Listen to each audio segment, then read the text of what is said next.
Ben Fowlkes here with Yahoo Sports. I'm here with Terence Crawford, who will fight Israil Madrimov this Saturday, August 3rd, in Los Angeles. Now, first of all, Terence, I wanted to start off by saying I saw you at WWE SmackDown, getting to go out there and lay it down.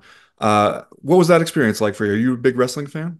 Oh man, I've been a big wrestling fan since I was a little kid. I think all kids was big wrestling fans growing up, so it was a dream come true to actually be a part of that broadcast. Who were you guys growing up? Who'd you like? Oh man, my favorite wrestler of all time is Undertaker. Oh yeah. Undertaker he was the truth. You know, Stone Cold Steve Austin, The Rock, Ric Flair. I liked it. The Ultimate Warrior, Lex Luger. Like, man, I can go on and on. Yeah, yes. Sitting around naming old wrestlers is always a fun Yeah. pastime. Now, obviously, a lot of people making a big deal about the move up in weight here. You've had a lot of experience doing that in the past. What do you think are the keys to going up in weight, getting the power to translate up at another weight class and doing it the right way? How do you feel like, what have you learned about how to do that well? Oh, I think the key is to knowing when's the right time for your body to move up the healthy way. Some people, they either move up too fast or they don't move up fast enough. But your body will let you know when it's outgrown the weight division. And I believe that my body has told me that it outgrew 147.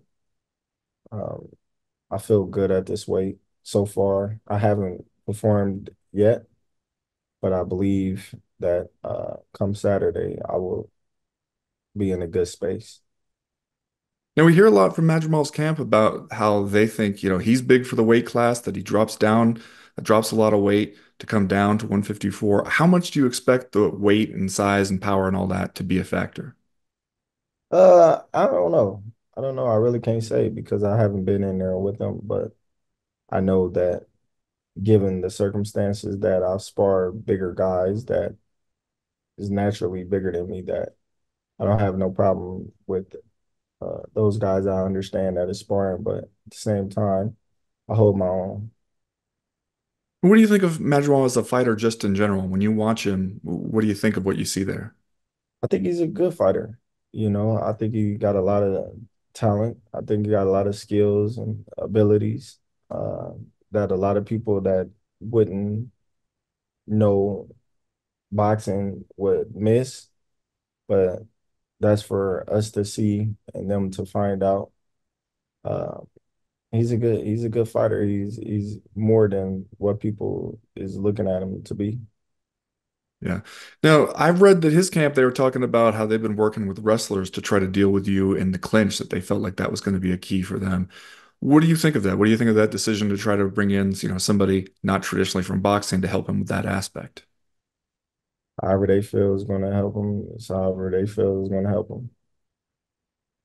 Do you think I mean, if you were fighting you, would you say, hey, you need to worry about how you're going to deal with the clinch game? You need to worry about more than the clinch game. That should be the last thing you worry about. You know.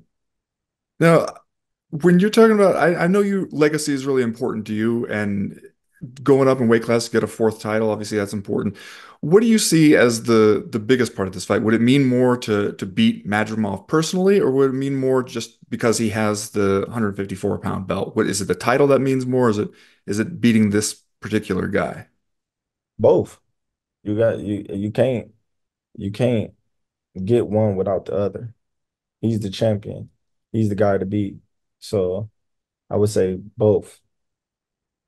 One of the criticisms coming into this fight is people saying, Bud Crawford's doing this because he wants to fight Canelo. He's doing this fight so that he can do that fight, and he's thinking too far ahead, and maybe he's doing this one for the wrong reasons. What do you think of that criticism?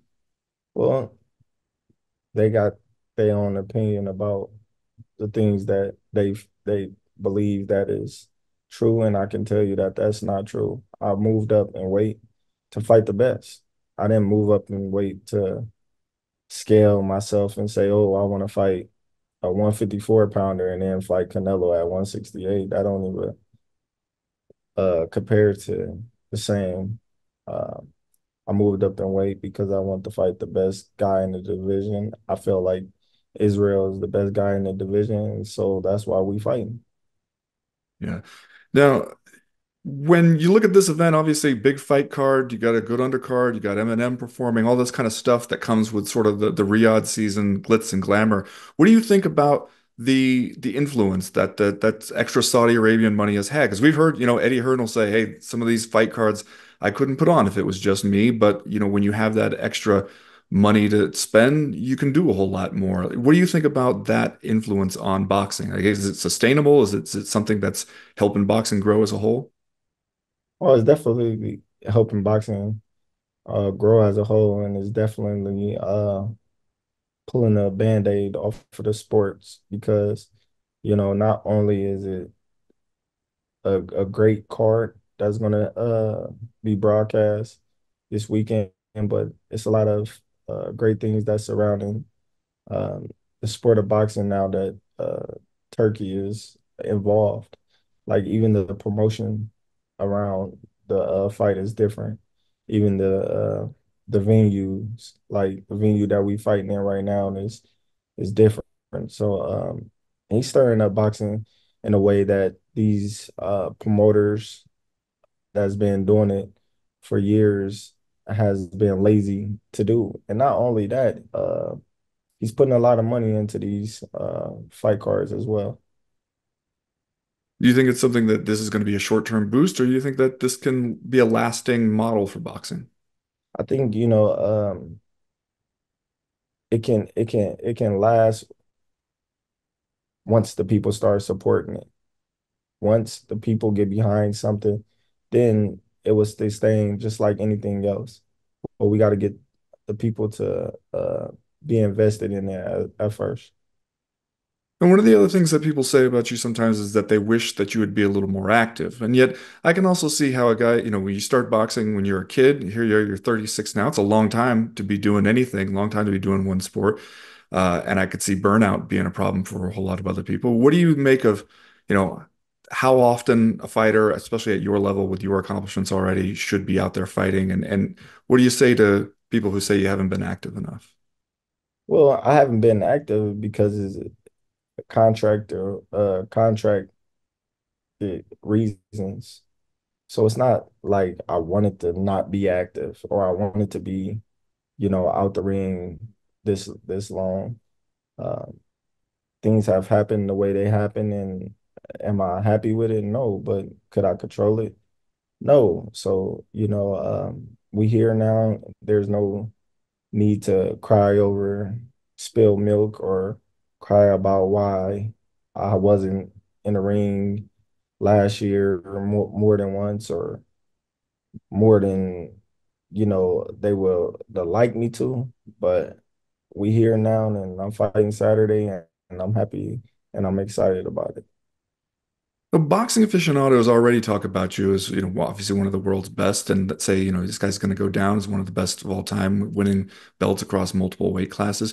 Do you feel like you get that sort of recognition from the sports world at large? And, how important is that to you? At times, yes, yes. At times, I do get the respect now that I rightfully deserve, and it feels good to be doing something your whole life and to get the recognition that you um, been yearning for a decade, and now people is taking notice of you and giving you the respect that you know you deserve 10 years ago. When it is all over, like what would you most like them to say about you that you were a great fighter who was willing to test himself, who was willing to continuously go up and wait and take on these challenges?